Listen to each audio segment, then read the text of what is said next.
Os donos do Brasil não são brasileiros. Os brasileiros, donos do Brasil, eram os povos originários, os guaranis, os yanomamis, os ticunas, os pataxós. Nesse tempo em que as terras do Brasil eram de brasileiros, dos povos originários, o Brasil era um paraíso, era um verdadeiro jardim do Éden. A flora, a fauna, as águas, toda a riqueza natural da terra e do mar eram preservadas. Exuberantes. Adões e Evas, sem um falso pudor dos cristãos, procriavam e se amavam livremente com as bênçãos de Tupã. Corta.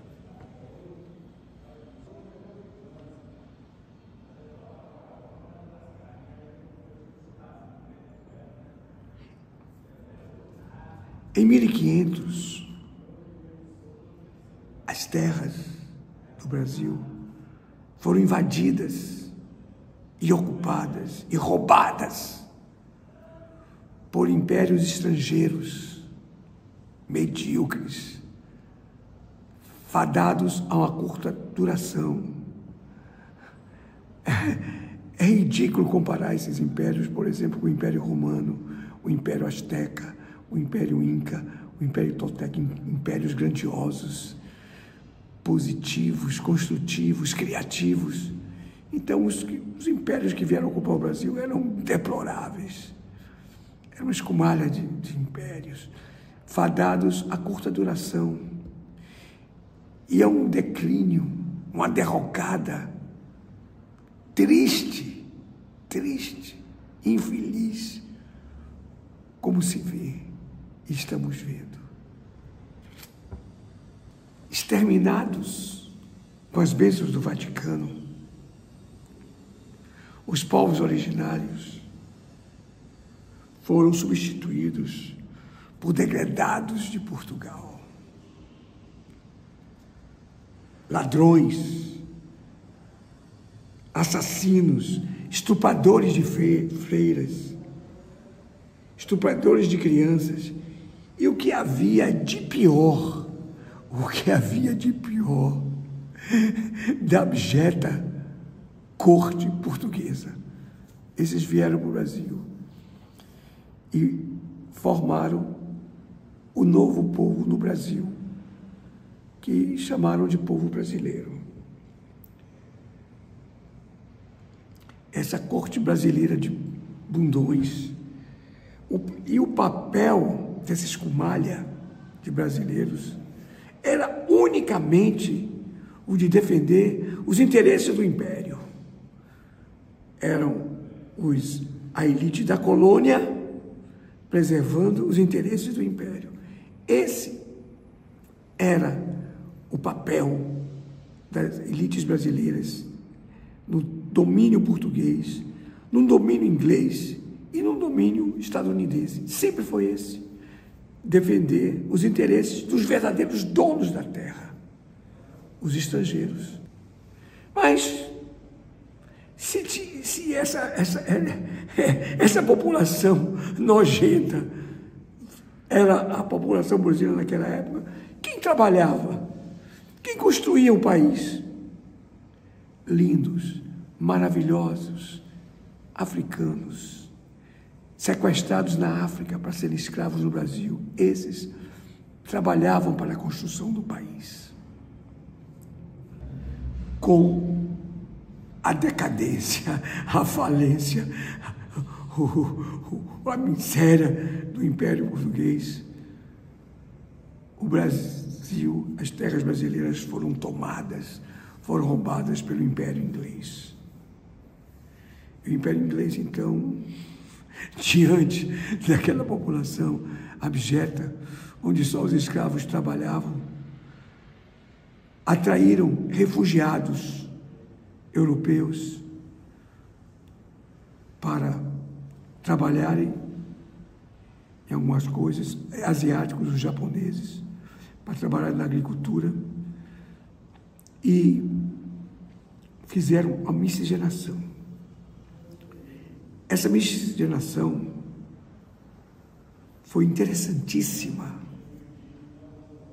para as classes baixas, para o povão do Brasil, que virou um povo cordial, simpático, inteligente, esperto, mais esperto do que a elite dominante, que continuava a ser uma elite burra e do atraso. E essa miscigenação não foi boa para as elites, piorou. O que havia de pior na Europa, em todo o mundo, compunha a elite dominante brasileira, como é até hoje. A elite burra, a elite do atraso. Para trabalhar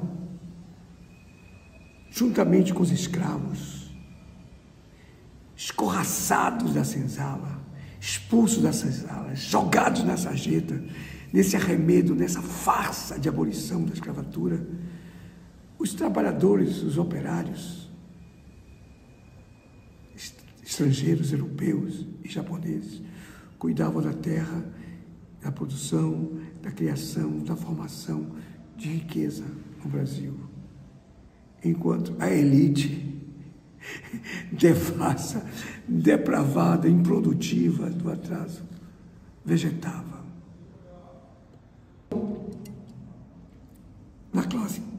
Na elite, na classe alta, a miscigenação foi um caos. Um bando de ladrão, um bando de incompetentes, um bando de babacas, controlando o país no interesse dos proprietários estrangeiros, dos donos das terras, dos nossos donos. E essa escumalha que dirigia, cuidava, falava, no ócio, no dolce far niente, uns bobões como são até hoje,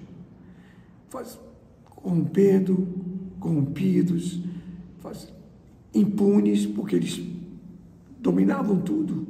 Eles decidiam quem governava, decidiam quem eram juízes, decidiam tudo. Imagine que tipo de gente decidia essas coisas.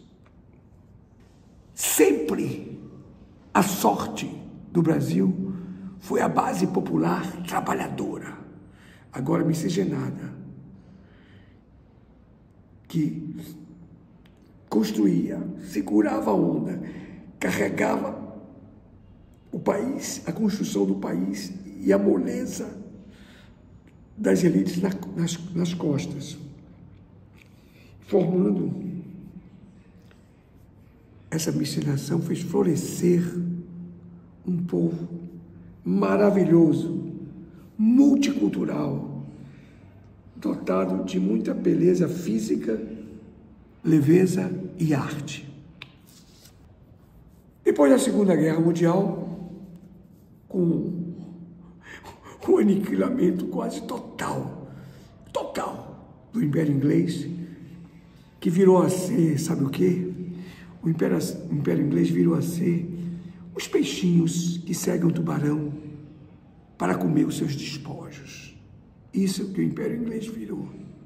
Aqueles peixinhos que seguem o tubarão vinha, que era o Império estadunidense, comia suas presas, e o que aquilo que sobrava, o xereré de gafieira, o resto de fim de feiro, o pau queimado de fogueira, era devorado ansiosamente,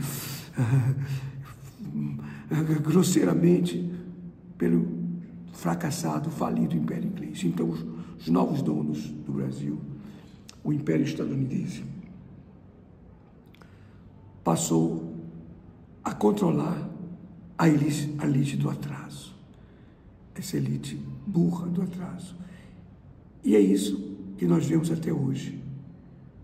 Um país de um povo na base trabalhadora maravilhosa, uma elite decrépita, abjecta, pertencendo a estrangeiros, cujas terras devastadas, arrasadas, exploradas da pior maneira possível, pertencem a estrangeiros.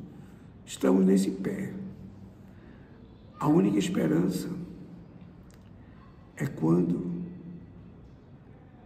essa brava gente brasileira, trabalhadora, se levantar e tomar o poder, expulsar do poder essa elite brasileira do atraso que trabalha para os interesses brasileiros, para os interesses estrangeiros e passar o povo no poder a cuidar dos interesses do Brasil e voltar a ser dona de nossas terras, como eram os guaranis, os yanomamis, os pataxós, todos os povos originários.